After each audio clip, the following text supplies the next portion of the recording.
Let the Beauty We Love, The Preacher's Art, by Len Hjalmarson. Len Hjalmarson, D.Min, is an adjunct professor at Tyndale Seminary, Toronto, Ontario, Canada. Ralph Waldo Emerson, an American essayist and lecturer, was quoted as saying, quote, "I once heard a preacher who sorely tempted me to go to church no more." End quote.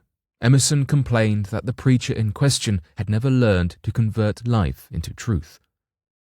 Quote, "There was not a hint in all the discourse that he had ever lived at all." End quote. I have always been a writer. I had my first written work published when I was 21. Fast forward about 30 years to the fall of 2010 when I became a full-time pastor. Suddenly, I was speaking to large gatherings every week.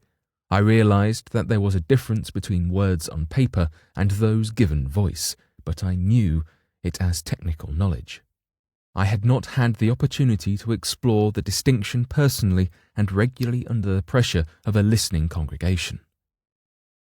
A different world. The Hebrew for word, daba, means both word and event. The distance between page and voice is more than that between theory and practice. It is a different world. Walter Ong illustrates this when he comments that written words are residue. Quote, "When an often told story is not actually being told, all that exists of it is the potential in certain human beings to tell it." End quote. Writers have a certain orientation to the world, that of an observer and an exegete. They develop a distinct cadence and style as they stand reflectively on the edge of experience, their own and that of others. Taking what was embodied, they translate it into poetic form with texture and cadence. In the process, they freeze reality with words. Their palette is language itself. James K.A. Smith talks about the writer's vocation like this. Quote, "You will know you're on your way to being a writer when you have a love-hate relationship with language. When you can be either thrilled or vexed by the cadence of a sentence or turn of phrase. When you can't quite leave the paragraph on which you're labouring because there's a tick of timing that's driving you mad. Or when you begin to consider the force of a sentence in terms of its ability to move rather than prove. In sum, you'll know you've become a writer when you consider the sheer play of language to be a country to which you'd gladly emigrate." End quote. Texture and subtleties. All writers have an intimate relationship with language and words, depending on their worldview. They can use language to illuminate and explore. A Christian writer's aim, such as a pastor's, is to make the broken world whole, to reconnect it to the life of God. They enter the mystery of God and the world and invite their readers along on the adventure. Anne Lamott notes that writing and reading, quote, "deepen and widen and expand our sense of life. They feed the soul. It's like singing on a boat during a terrible storm at sea. You can't stop the raging storm, but singing can change the hearts and spirits of the people who are together on that ship." End quote. Such is the texture of the art, one with all the subtleties of music composition. As I began to explore the world of communication and language as a speaker, I started to reflect on the difference between the voice and the page. T.S. Eliot said the purpose of literature is to turn blood into ink. Preaching calls us to transform ink back into blood. Embodiment is at the heart of the effort. I came to recognize this as I began to wrestle with language and metaphor in a new way. And I sensed the near hovering of the Spirit as I struggled and explored. Learning from other preachers.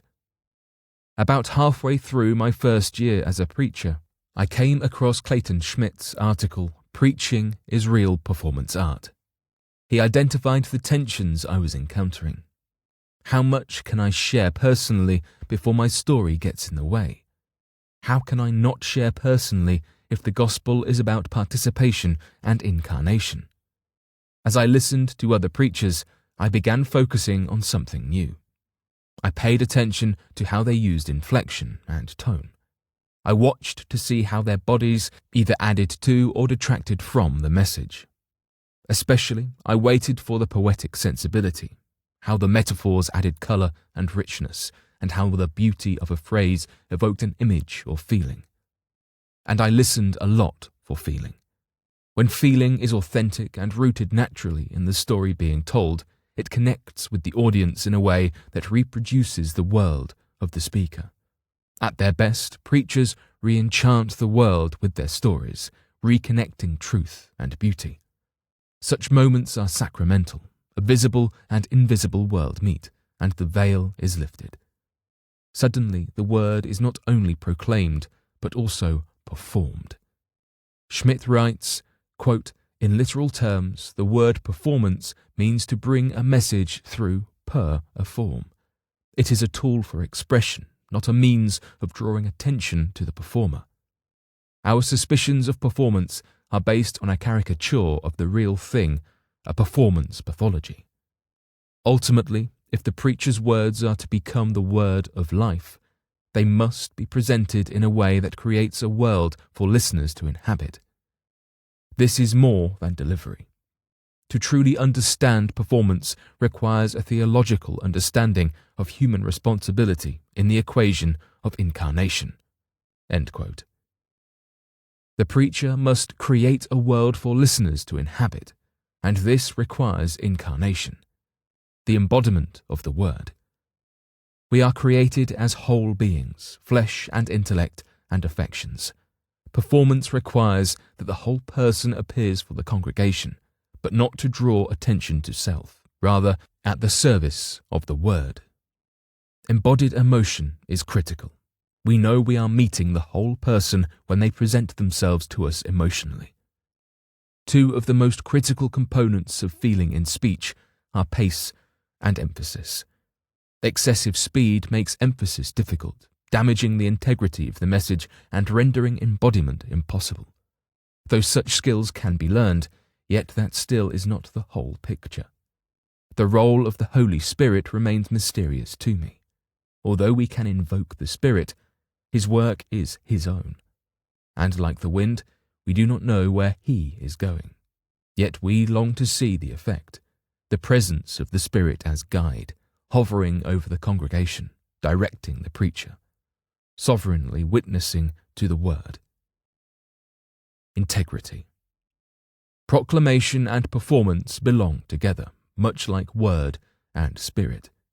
The preacher's real platform is their own person and the life they have lived. The art of preaching requires embodiment, transforming words to life, storying the world so that others can enter in. The final goal is complex and even beyond our power, that our listeners might behold the beauty of God and his world and be changed. Let the beauty we love be what we do. Today, like every other day, we wake up empty and frightened. Don't open the door to the study and begin reading. Take down a musical instrument. Let the beauty we love be what we do. There are hundreds of ways to kneel and kiss the ground. For bibliographical and biblical references on this article and for much more content for pastors and church leaders, please visit ministrymagazine.org.